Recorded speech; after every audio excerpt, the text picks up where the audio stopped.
Dari Sabang sampai Merauke, terdapat ratusan etnis, bahasa, budaya, dan agama yang hidup berdampingan. Keberagaman ini adalah kekayaan yang luar biasa. Namun, di sisi lain, ini juga menjadi tantangan.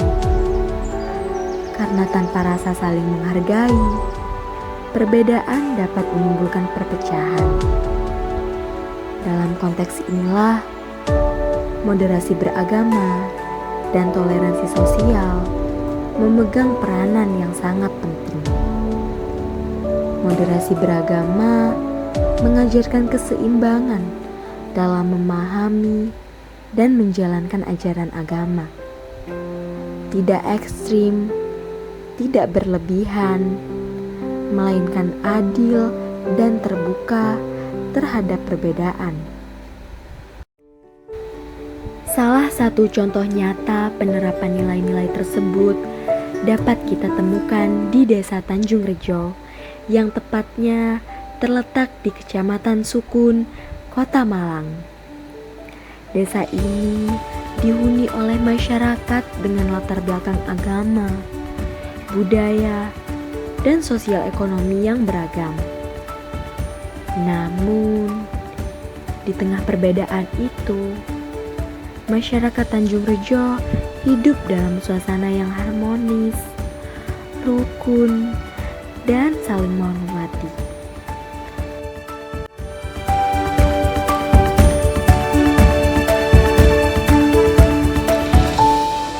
Observasi ini kami lakukan agar dapat memahami penerapan moderasi beragama dan toleransi sosial yang ada di Desa Tanjung Rejo, serta dapat mengidentifikasi faktor yang menjaga kerukunan dan cara masyarakat mengatasi tantangan keberagaman.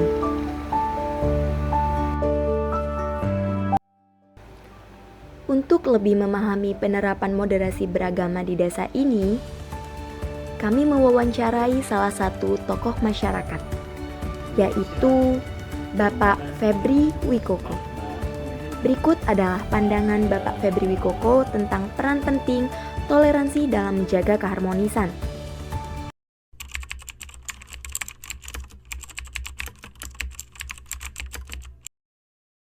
Ya, jadi di Tanjung Rejo itu, khususnya di Sukun Gempol, kan kampung moderasinya ada di Sukun Gempol.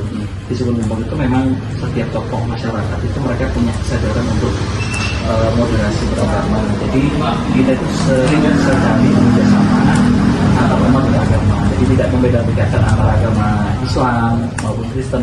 Kita sering berkolaborasi untuk kegiatan. Jadi mungkin dengan banyaknya kolaborasi dan intensitas kita ketemu, akhirnya kebersamaan itu terbentuk. Jadi kita sering berkegiatan, misalkan kayak di Sukun Gempol itu misalkan ada kegiatan di pura, kami umat muslim itu ada kayak dancer atau apa itu ikut mengamankan. Juga pada saat kemarin ada Maulid Nabi, dari pemuda Hindu apa itu ikut juga dalam proses pengamanan.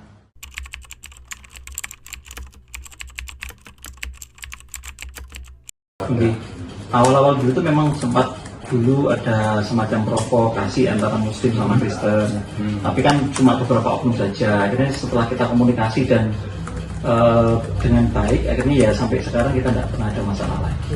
Jadi, komunikasi saja sih. Dari hasil wawancara, terlihat bahwa sikap saling menghormati ini dan prinsip gotong royong adalah kunci dalam keberhasilan yang ada pada Desa Tanjung Rejo. Untuk memahami lebih dalam, kami melanjutkan perjalanan dengan melakukan observasi langsung. Berikut cuplikannya. Halo teman-teman semuanya, sekarang kita memasuki di tempat peribadatan yang pertama. Ada Gereja Kristen Injil Nusantara yang terletak di Desa Tanjung Rejo, Kecamatan Sukun, Kota Malang.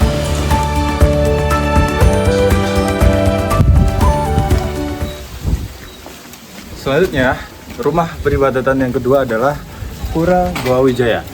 Pura ini berdasarkan keterangan Pak Kukuh, berdiri sejak tahun 1960.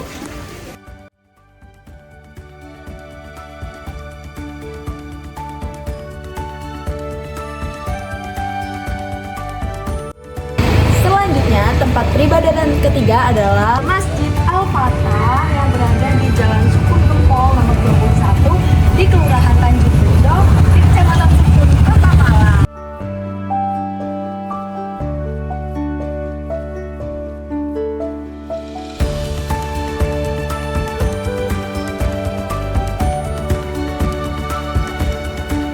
Desa Tanjung Rejo mengajarkan kita bahwa keberagaman bisa menjadi sumber kekuatan, bukan pemecah belah. Dengan moderasi beragama dan toleransi, kita bisa membangun masyarakat yang lebih damai, inklusif, dan berkeadilan, sesuai dengan nilai Pancasila.